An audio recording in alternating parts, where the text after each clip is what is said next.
Hello everyone, welcome to my channel. आज के video में हम बात करेंगे rise of Magadh and Maurya dynasty. ठीक है, इसमें हम क्या बात करेंगे, जो मगध है उसका कैसे राइज हुआ, उसका कैसे उदय हुआ, उसके बाद से कैसे मौर्य डायनेस्टी किसने इस्टेब्लिश की, कब की, किसको डिफीट करके ये मौर्य डायनेस्टी स्टैब्लिश किया गया। इन सारी चीजों को हम क्या करेंगे, इस वीडियो में कवर करेंगे। तो इसमें क्या क्या, rise of Magadh, Nanda dynasty, the Maurya dynasty, decline of Maurya dynasty और इसके कुछ significance.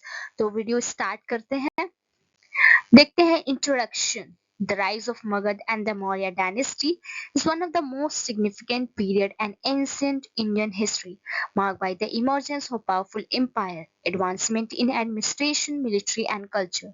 Here on overview and how Magad rose to prominence and how it led to the Mauryan dynasty.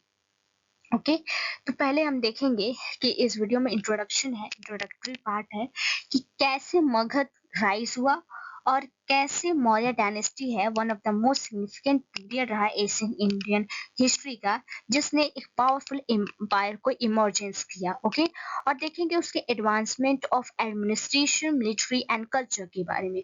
तो ये सारे ओवरव्यू है जो कि हम वीडियो में क्या कर रहे हैं, कवर कर रहे हैं। ओके देखते हैं राइज ऑफ मगध, जो कि 6th and 5th century BC में इसका राइज होता है।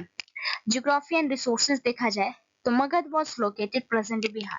जो अभी मगध है वो प्रेजेंट डे बिहार में है, इंडिया में। ठीक है, जो कि गंगा रिवर के किनारे है। वहां पे क्यों मगध, सब लोग मगध को ही क्यों देखते थे, मगध को इसलिए लोग देखते थे क्योंकि वहां पे फर्टाइल लैंड थी। ओके फर्टाइल लैंड था और वहां पे एक आयरन रिच एरिया थी। ठीक है, और बगल में ही हमारे क्या बोलते गंगा रिवर थी। ठीक है, नेविगेबल रिवर्स थी जो कि क्या कर रहे थे, वहां की एरिया, वहां की फर्टिलिटी को और ज्यादा बढ़ा दे रहे हैं। कि एक आइडल वहां पे एग्रीकल्चर था, ट्रेड के माध्यम थे, मिलिट्री ऑपरेशन था, ये सारे वहां के एडवांटेज थे।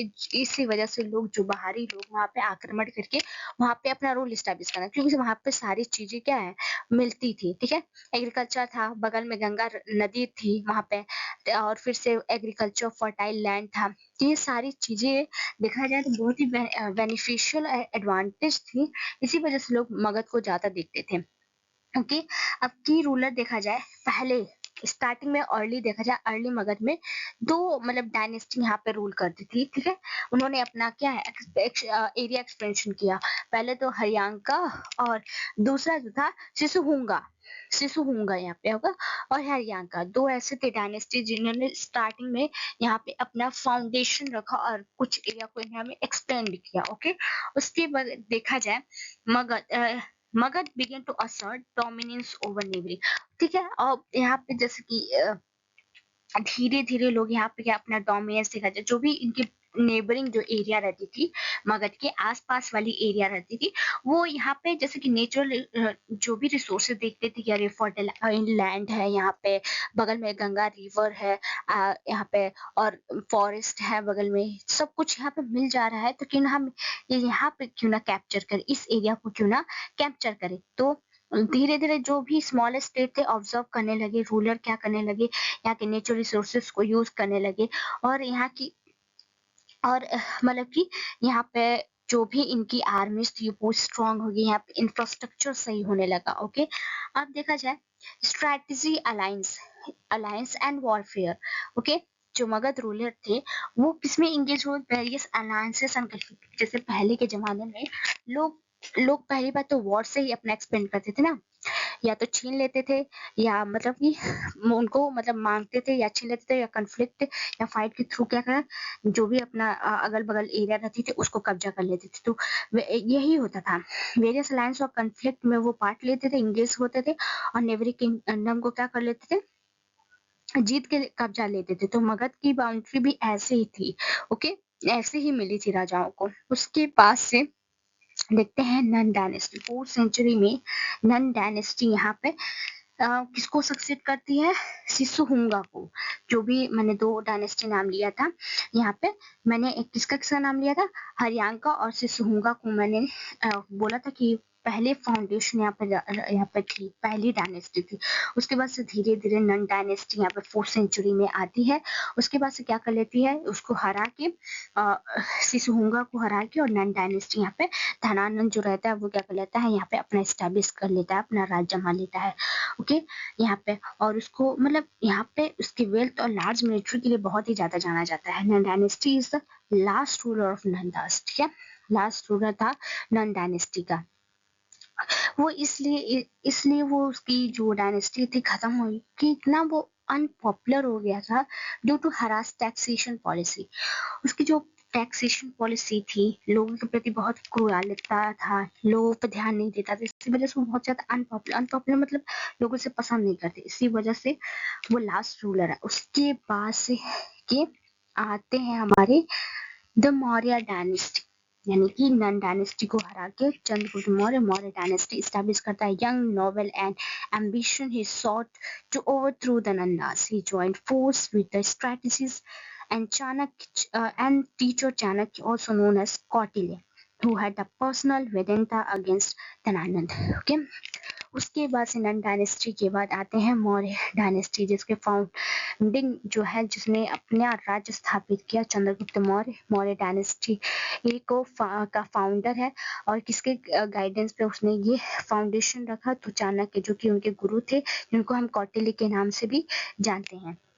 और यह सबसे देखा जाए सबसे पावरफुल एंशिएंट हिस्ट्री का सबसे पावरफुल एम्पायर जो है मौर्य डायनेस्टी है।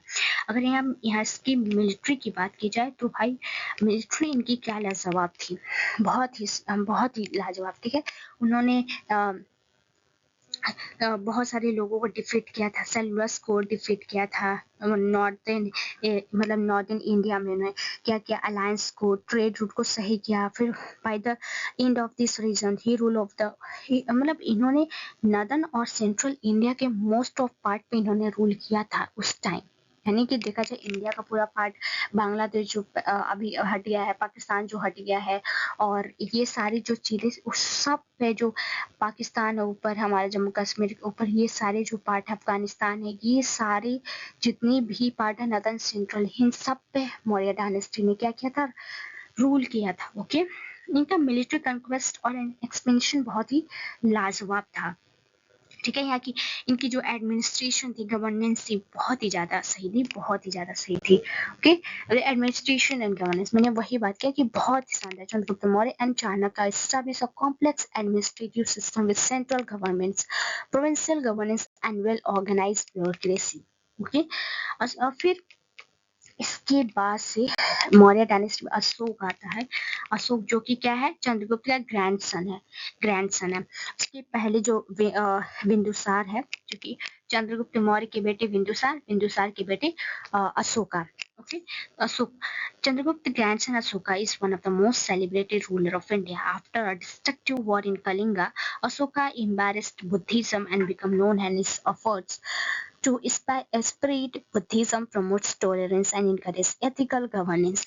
जैसे कि मैंने बताया कि अशोका जो है मोस्ट पावरफुल इन्फ्लुएंशियल रूलर बनता है चंद्रगुप्त के मरने के बाद, और ये थर्ड एम्परर है मौर्य डायनेस्टी का। उन्होंने इनहेरिट किया था थ्रोन को, गद्दी को 268 बीसी में, ठीक है, आफ्टर बिंदुसार, मतलब उसके फादर बिंदुसार के बाद। और उसने सारे सब कॉन्टिनेंट, इंडियन सब कॉन्टिनेंट को इंक्लूडिंग जैसे प्रेजेंट डे अब इंडिया, पाकिस्तान, बांग्लादेश एंड अफगानिस्तान, ये सब पे ये क्या किया था, सबको कैप्चर किया था और सब पे रूल किया था।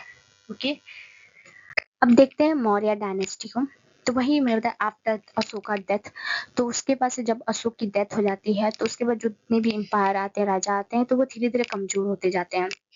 और और ऊपर से अगर देखा जाए उनके इंटरनल इशू है कि प्रजा उनसे खुश नहीं रहती है, और उतने अच्छे काम भी नहीं करते। ऊपर से फॉरेन जो इन्वेडर है वो आके आक्रमण करते हैं, उनका भी बहुत ज्यादा प्रेशर रहता है। अगर मोटा मोटी देखा जाए तो 185 बीसी मतलब 185 साल तक मतलब मौर्य रूलर ने क्या किया, यहाँ पे राज किया था।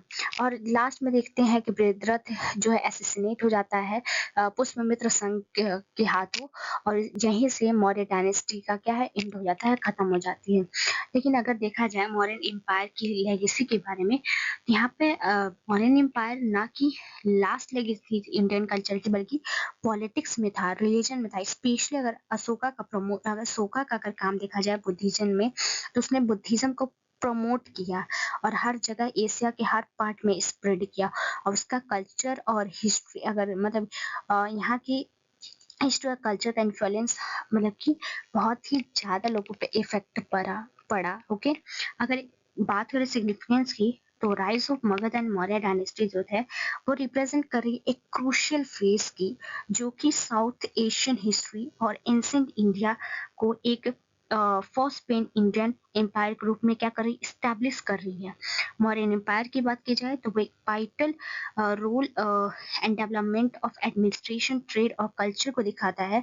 और देखा जाए अशोका जो रूल किया, वो एक ऐसे रोल ऑफ किंगशिप की बात करती है, जो कि क्या कर रही है, एक एथिकल, एक मोरल ऐसी गवर्नेंस है जो लोगों को सुधारने की बात करता है, लोगों को समझाने की बात करता है।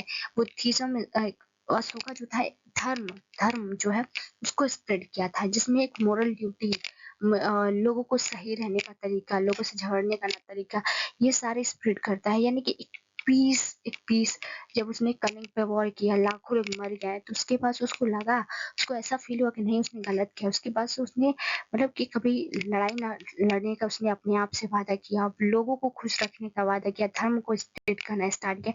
तो ये सारी मौर्य डायनेस्टी की बहुत सारी खूबियां हैं, जो हमारे इंडियन कल्चर और पॉलिटिक्स में बहुत ही अच्छा रोल देती हैं, लोगों को सबक देती हैं। तो आज के वीडियो में बस इतना ही। अगर आपको अच्छा लगे तो प्लीज लाइक करें, सब्सक्राइब करें, वीडियो को फॉलो जरूर करें। Thank you.